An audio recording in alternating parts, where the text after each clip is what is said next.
Growing up, I had dreams and aspirations, but always felt like the kid that didn't fit in.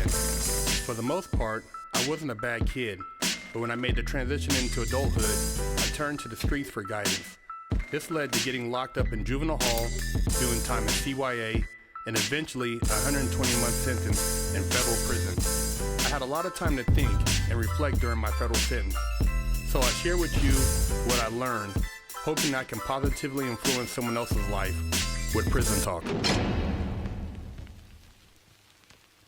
What's up, everybody? Big Herc, Prison Talk. You tuned into another episode. I'm here with Carla Short, and a lot of times you guys ask me questions. I can't answer them because it doesn't relate to me, but to have somebody else tell their perspective, it'll give you guys a little bit more insight on some of the stuff you guys ask us. Carla, I want to ask you about, going to jail. People think, oh, I'm going to jail. I'm going to get these visits, have money on my books.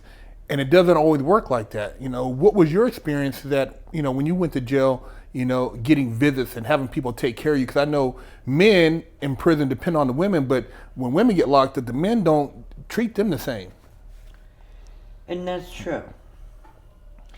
Because when I got locked up and I had to do that year, I'm glad that I knew how to crochet. And we did have access to yarn in class. I'd make hats and stuff and give them to people, and they'd send them home to their family. But they'd put commissary on my canteen. Mm-hmm. Because my family didn't really have the money to do all that. And then my husband at that time, he'd come and visit me every now and then. But my kids put more money on my books, my stepchildren. They helped me a lot. Mm. I can't say he was there as much as they were. But,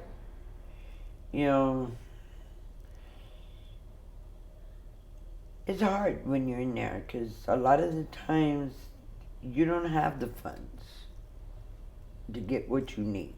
Mm-hmm. Your soap, your shampoo, your coffee, or whatever you might want, and hygiene, and sanitary stuff for women, and you got to be able to get it on canteen. And if you don't have the funds, you're not going to get it. And then I would find myself playing dominoes in there a lot, because I was a pretty good domino player to win money, win canteen. Mm-hmm. Because I had to have my coffee. That was a must. Did a lot of women have, get visits from like boyfriends or husbands in there, or do you notice it was more their mom or their kids coming to visit them? It was mainly the mothers and the kids coming to visit them more than the men. Mm-hmm. But there was one young lady there that her husband made it every weekend, unless he was working. Mm-hmm. But it would be more so the people's moms, their children, bringing the children to see them because the children are young. Mm-hmm. So at that time, all my stepchildren were way up there in their teens, almost 18, when I did my time. So, but we don't have a lot of family here. Most of our family is in Missouri. So I had my brother, and me and him at that time weren't really speaking because of my drug use. It wasn't their fault. It was my own fault. Because I wouldn't leave drugs alone, and I got banned from my family because of that. Mm. And was it pretty hard to maintain family relationships and family contact while you were in prison? I mean, it was hard, yes. Very hard.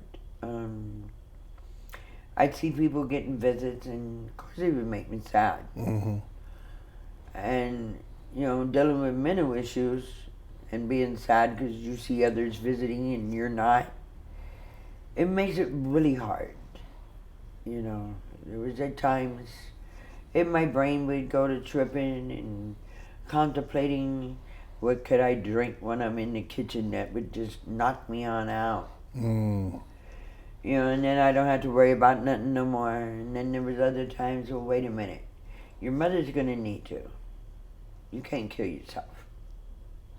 You know, so it's mentally hard on an inmate. Did a lot of people turn to drugs as far as the cope with the depression? I mean, were there a lot of drugs going around in the prison, in the jail? I didn't see a lot of drugs at the ranch. Not like you would in prisons. Mm-hmm. But there was drugs. There's this one girl was on heroin and she was still using it. And she tried to offer it to me and I said, I've been off heroin since March 17th, 77. And this was in 90 when I went to jail. I said, I'm not turning back. Get away from me with that. She said, well, I'll just put some in your coffee and you'll go back.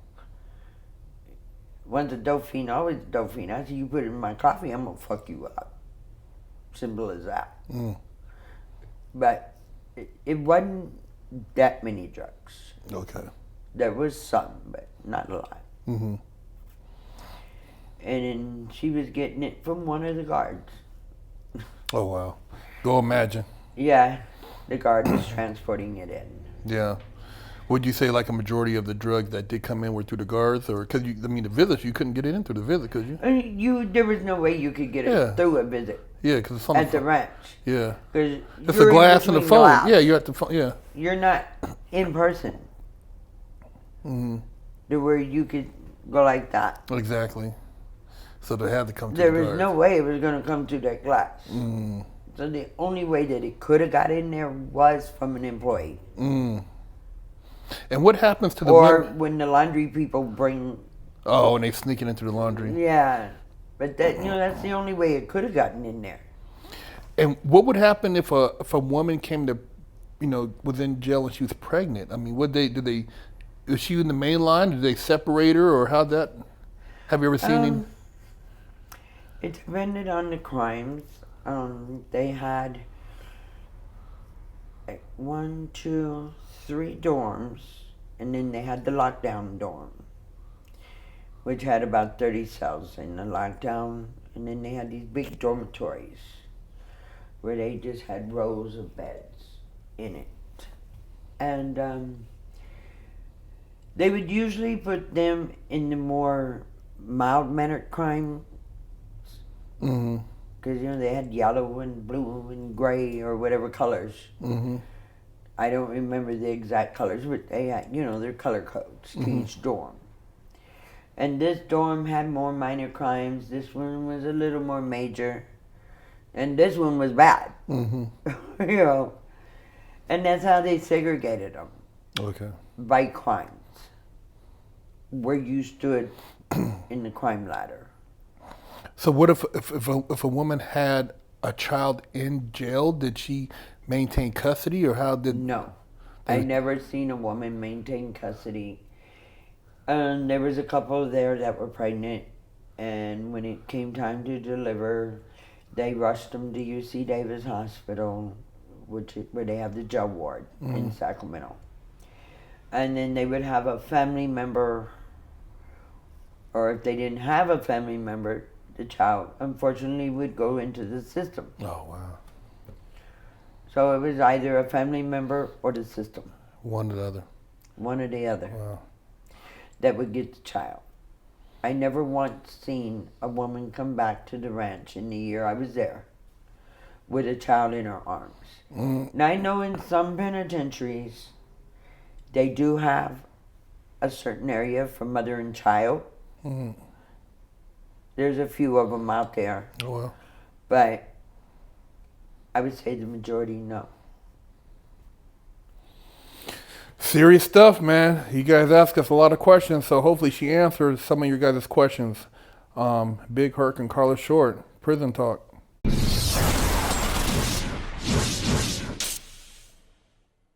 Lockdown's over. Get your yard time in. Exclusively at FreshOutSeries.com.